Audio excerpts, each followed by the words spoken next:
And welcome back. Let's head over to Antigua, where chasing 132 to win, while the West Indies were 92 for 4 after 5.4 overs against Jamaica in the opening T20 International, a day-night affair at the Coolidge Cricket Ground. They're now 101 for 4. Quick update. Now, Captain Karen Pollard, who hit consecutive sixes off an Akila Dhananjaya over, he made 38. And Jason Holder, he's currently at the crease. Dhananjaya had earlier taken a hat-trick. Now, openers Evan Lewis at 28 and Lendl Simmons at 26 also got among the runs. Earlier, centre-bat, the Sri Lankans were restricted to 131 for 9. Abed McCoy grabbing 2 for 25, while there was a wicket each for Jason Holder, Fidel Edwards, Dwayne Bravo, debutant Kevin Sinclair, and Jamaica's Fabian Allen. And another quick update, the West Indies are now 101 for 6. Of course, they're chasing 132 for victory.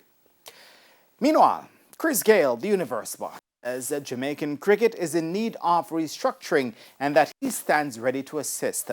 The Jamaica Scorpions, who were beaten semi-finalists in the recent Super 50 Cup, have been struggling to win regional titles in recent times, with their last Super 50 crown coming in 2011. And the last time the Scorpions won the regional 4-day title was in the 2011-2012 season.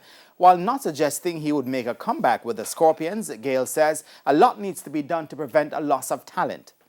I'm always willing to do that. There's a lot of structure need to put in place when it comes to Jamaica as well. I haven't really discussed anything pertaining from anyone regarding the board or anything like that. But the Jamaica cricket need help. We need help, and there's a lot of talent there, and we don't want to lose them. We have lost a lot of talents, in Jamaica already, and we don't want to lose them. But we need to keep the players happy, and then we can, try and rebuild Jamaica cricket as well.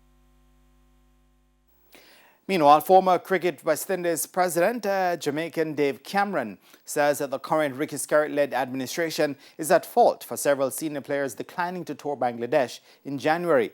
Test captain James Holder and limited over skipper Karen Pollard, along with several other senior players, declined the tour for safety reasons. But with Cricket West Indies taking steps to ensure players are brought up to speed with protocols in Bangladesh, the decision from the players came as a surprise to many. When asked if this was due to players having too much power, Cameron had this to say. Well, it's not about being given power. I just simply say that if you're running any business, then certainly your staff can't be in control of your decision making. It's as simple as that. And you need rules. And if you don't have rules, your staff is in control. You have an indisciplined system. I don't know how you actually operate. So that will be my comment. It's not about power. Players are the product. They are very, very important to what we do. Without players, you don't have a board, you don't have an organization. So you can't have your players deciding when you play and when you don't play and who you play with and that kind of thing.